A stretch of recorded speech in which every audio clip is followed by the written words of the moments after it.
Okay, good morning students. So today I will explain question number 7, 8, 9, 10, 11, all these questions. 1, 2, 3, 4, 5, 6, 7 whatever सारे questions मैं explain करूँगा आज। आप इनको समझें या खुद करने की कोशिश करें। सबसे पहले लेते हैं question number 7। From a point on the ground the angle of elevation of the bottom and the top of a transmission tower fixed at the top of a 20-meter high building is 45 degree and 60 degree respectively. Find the height of its tower. ठीक, मैं बताता हूँ इसका meaning क्या हुआ। देखिए इस question में ये है, एक ये बिल्डिंग है QR, इस बिल्डिंग के ऊपर एक ट्रांसमिशन टावर लगा हुआ है, बिल्डिंग के ऊपर लगा हुआ है, ठीक। और ये हम ग्राउंड में खड़े हैं, तो ग्राउंड से इस टावर के बॉटम को जब हम देखते हैं तो एंगल बनता है 45 डिग्री, और जब यहीं खड़े खड़े हम और टॉप को देखते हैं तो एंगल बनता है 60 डिग्री। हमें इस टावर की हाइट बतानी है।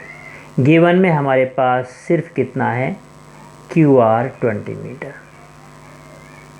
अब देखिए इतनी इन्फॉर्मेशन के बेस पे हम कैसे क्वेश्चन को सॉल्व करते हैं। तो पहले तो जो क्वेश्चन बनता है हम उसका पूरा फिगर बनाना पड़ता है। ओके, एक बिल्डिंग बनाई और उसके ऊपर एक टावर बनाया, फिर एक पॉइंट से इनको ज्वाइन कर दिया, तो देखो दो ट्रायंगल बनना, एक पूरा बड़ा ट्रायंगल, एक छोटा ट्रायंगल, ये एंगल बनने लगे। अब हम कैसे करेंगे इस क्वेश्चन, देखिए पहले तो गिवन इन्फॉर्मेशन लिखते हैं। व्हाट इज QR, लिखेंगे QR equal to 20 metre, that is height of building. PQ is what, tower, transmission tower, that is H, हमने H मान लिया, लेट।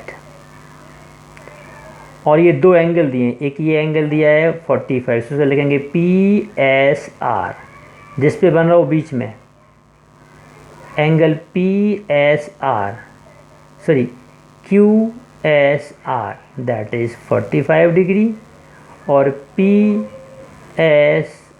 पूरा यहाँ से यहाँ तक बन रहा है, दैट इज़ 60 डिग्री। ये हमने लिख दिया। अब देखिए क्वेश्चन कैसे सॉल्व करेंगे हम। इसमें सबसे पहले हम एक इस बड़े ट्रायंगल को ले लेंगे, ट्रायंगल QSR। पहले इस ट्रायंगल से शुरू करते हैं, ट्रायंगल QSR। इसमें ये साइड दी है और हम ये साइड निकाल लेते हैं। यही क्यों निकालेंगे भी हम बताते हैं, क्योंकि इस पूरे बड़े ट्रायंगल में और छोटे ट्रायंगल में दोनों में कौन सी साइड कॉमन है, SR, तो हम SR को निकालेंगे। तो कैसे निकालेंगे, लिखेंगे QR अपॉन SR, एक दी है और एक निकालनी है, तो लिखेंगे QR अपॉन SR। तो इस एंगल के लिए जो कि 1045, इसके लिए QR कौन है, परपेंडिकुलर, और SR कौन है, बेस। तो परपेंडिकुलर अपॉन बेस क्या होता है, 10, तो इसके साथ लिखेंगे 1045, QR upon SR equal to 1045। और अब वैल्यू रख देंगे, QR की वैल्यू 20, SR मालूम नहीं, पर 1045 1, तो RS या SR इक्वल टू बन जाएगा 20, SR बन जाए SR इक्वल टू 20। तो ये साइड भी 20 आ गई, RS भी कितनी आ गई, 20 मीटर आ गई।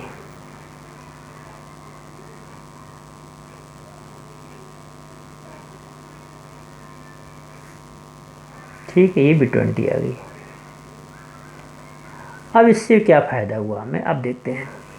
अब अगली बार में ले रहे हैं हम पूरा बड़ा ट्रायंगल PQS, बीच के QS को भूल जाते हैं, पूरा बड़ा ट्रायंगल। तो लिखेंगे इन ट्रायंगल PQS बोलिए, सॉरी PRS लिया। अब PRS में देखो, ये PR क्या है, परपेंडिकुलर, और RS क्या है, base. Perpendicular upon base, PR upon RS, लिखा अपन ने P R upon R S perpendicular upon base, तो क्या बना 10, तो 10 60 और एंगल पूरा कितना, इतना 60। अब रख दिया, पी आर की वैल्यू कितनी है, ये एच है, ये 20 है, तो एच प्लस 20। आर एस की कितनी निकाली, अभी निकाली 20, तो R S 20 equal to 1060, 1060 means √3, तो एच प्लस 20 इक्व टू, ये 20 यहाँ गया 20 √3, ये 20 इस तरफ आ गया, तो 20 √3 माइनस 20 ले लिया कॉमन, तो √3 माइनस 1, बस आप इतना भी लिख दो, that is also the height of tower. और आप और सॉल्व करो तो √3 की वैल्यू होती है 1.73, 1.73 माइनस 1 तो बचेगा 0.73, 0.73 इंटू 20 करोगे तो डेसिमल में इतना आंसर आ जाएगा।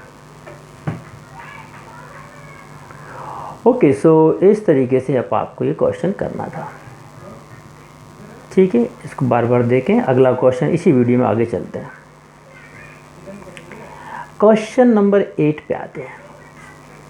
क्वेश्चन नंबर 8 देखिए अब। A statue 1.6 meter tall stands on the top of a pedestal from a point on the ground.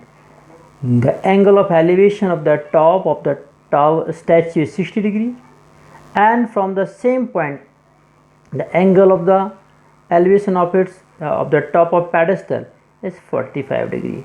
Find the height of the pedestal. देखिए अब हम बताते हैं, ये हमारा क्या है, पेडेस्टल मतलब जो स्टैंड है उसके ऊपर स्टैच्यू है, ये हम ग्राउंड में खड़े हैं, ठीक। स्टैच्यू की हाइट दी है 1.6 मीटर, पेडेस्टल की नहीं मालूम, पेडेस्टल की एच रहने देते हैं, मान लेंगे एच। तो इस ग्राउंड से स्टैच्यू के टॉप का एंगल है 60 डिग्री और पेडेस्टल के टॉप का एंगल है 45 डिग्री। कुल मिला के हम इसको अलग से यहाँ बना लेते हैं। तो ए बी स्टैच्यू हो गया, बी सी पेडेस्टल हो गया, और ये 1.6 है, ये एच है, ये 60 है, ये 45 है। Rest of the part I want to give you, you have to solve. पहले आप ये छोटा ट्रायंगल लेना, ये बी सी डी, तो एच अपॉन सी डी लिख देना, एच अपॉन सी डी में शॉर्ट में बता रहा हूँ, that is 1045, 1045 means 1 means H equals to C D. तो सी डी की वैल्यू भी कितनी आ जाएगी, एच। फिर वो पूरा बड़ा ट्रायंगल लेना आप, तो एच प्लस 1.6 अपॉन एच और आएगा 1060, दैट इज √3। फिर एच का यहाँ मल्टीप्लाई करना और सॉल्व करके एच आप निकाल सकते हैं। तो ये इसी पे बेस्ड है, पहले इसमें यहाँ की दी थी, यहाँ नहीं दी थी, अब की बार इसमें यहाँ ऐसे यहाँ दिया, मैथड यही तरीके से, इसलिए हमने कर नहीं रहा इस क्वेश्चन को। ये क्वेश्चन आपको अटेम्प्ट करना है। अब आते हैं हम 9th क्वेश्चन पर। तो 9th क्वेश्चन देखते हैं कैसे करना है। 9th question is the angle of elevation of the top of a building from the foot of a tower is 30 degree and the angle of elevation of the top of the tower from the foot of the building is 60 degree. If the tower is 50 meter high, then find the height of building. देखिए अब इसको समझिए कैसे करना है। एक building है, building obviously थोड़ी छोटी है और टावर बड़ा है। ये भी कैसे पता चला, टावर के फुट से बिल्डिंग के टॉप को देखते हैं तो एंगल 30 डिग्री बन रहा है, और बिल्डिंग के फुट से टावर को टॉप को देखते हैं तो एंगल 60 बन रहा है। तो ये 60 ज़्यादा बड़ा बन रहा, मतलब टावर बड़ा है, ठीक। और टावर की हाइट दी है 50, तो हमें बिल्डिंग की हाइट निकालनी है। अब भी यहाँ दो ट्रायंगल बन रहे हैं, एक ये बन रहा है, एक ये बन रहा है, पर दोनों में कॉमन क्या है, ये है। पहले तो हम पूरी इन्फॉर्मेशन लिख देंगे अच्छे से। A B equals to H height of building, C D equals to 50 metre height of tower, ये सब लिख दिया करो। इस पर भी आधा एक ना, जब कुछ भी नहीं बन रहा है तो जो गिवन इन्फॉर्मेशन भी लिख दोगे, 4 नंबर में से आधा एक नंबर वो दे देते हैं। Angle A D B 30 degree, angle C B D 60 degree, सब लिख दिया। अब हम क्या करेंगे, पहले इस साइड को, इस एंगल को लेंगे, ये एंगल ये साइड की हेल्प से ये साइड निकाल लेंगे। तो ये साइड तो अब इसकी ये साइड आ जाएगी, तो ये साइड तो इस ट्रायंगल की भी है, तो ये साइड और ये एंगल और इस साइड को लेके हम एच निकाल लेंगे। इतना तो फंड है इसमें, आप भी कर सकते हो। तो हमने क्या किया, पहले in triangle C B D, कौन सा, सी बी डी, बड़े वाले ट्रायंगल में लिखा C D upon B D, C D upon B D. तो इस एंगल के लिए सी डी कौन है, परपेंडिकुलर, बी डी कौन है, बेस। परपेंडिकुलर अपॉन बेस क्या बना, 10, तो इसके साथ लिखा tan 60। वैल्यू डाल दी, सी डी की 50, बी डी मालूम नहीं, tan 60 मतलब √3, तो आ जाएगा 50 upon B D equal √3, means B D यहाँ चला गया, √3 नीचे आ गया, तो बी डी इक्व हो गया 50 अपॉन √3। 50 आप खुद ही सॉल्व करके देख लेना है। ये बी डी यहाँ जाएगा, √3 को यहाँ भेज देगा, 50 अपॉन √3 हो जाएगा बी डी। तो इसकी वैल्यू आ गई 50 अपॉन √3।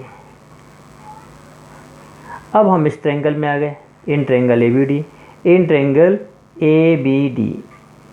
तो अब इसमें हमने क्या लिया, A B upon B D. इस एंगल के लिए ए बी कौन है, परपेंडिकुलर, बी डी कौन है, बेस।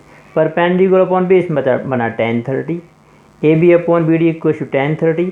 अब ए बी की जगह रख दिया एच और बी डी की जगह फ़िलहाल तो बी डी लिखा, और tan 30 मीन्स व्हाट, 1 अपॉन √3। तो H upon B D equal to 1 upon √3। This B D is multiplied here, H equal to B D into 1 upon √3, और बी डी की वैल्यू है 50 अपॉन √3। सो √3 मल्टीप्लाई हो गया, सो 50 upon 3 आ गया, √3 into 3, उसको divide किया तो 16 एंड 2/3 आ गया, या डेसिमल भी निकाल सकते हैं। That is what H, H means height of building. ये एच की वैल्यू तो निकाल रहे हैं हम। तो क्या किया हमने, पहले इस ट्रायंगल को लेके इसकी हेल्प से ये साइड निकाल दिया, ये साइड आ गई, तो इन दोनों की हेल्प से फिर ये साइड निकल गई। तो एक एक फिगर में डबल डबल ट्रायंगल बनते हैं, और हम एक ट्रायंगल से एक साइड निकाल के अगले ट्रायंगल में रख के हम अगली निकालते हैं। ऐसे क्वेश्चन हैं। चलिए एक वीडियो और बनाते हैं, उसमें कुछ क्वेश्चन और सॉल्व करते हैं। तो इनको आप अच्छे से करें, पूरा समझें फिर करें। कहीं किसी ट्यूशन टीचर से मत पूछें, नहीं आता समझ में हमसे पूछें, हम बार बार डिस्कस करेंगे, लेकिन खुद ही क्वेश्चन करेंगे तो अच्छा है। कुछ लोग फट से होमवर्क डाल दे रहे हैं, लेकिन यहाँ वहाँ का चीटिंग करके किसी से पूछ के कर रहे हैं, तो उसमें कोई तारीफ़ की बात नहीं है, आपको खुद ही करना है। Okay, thank you.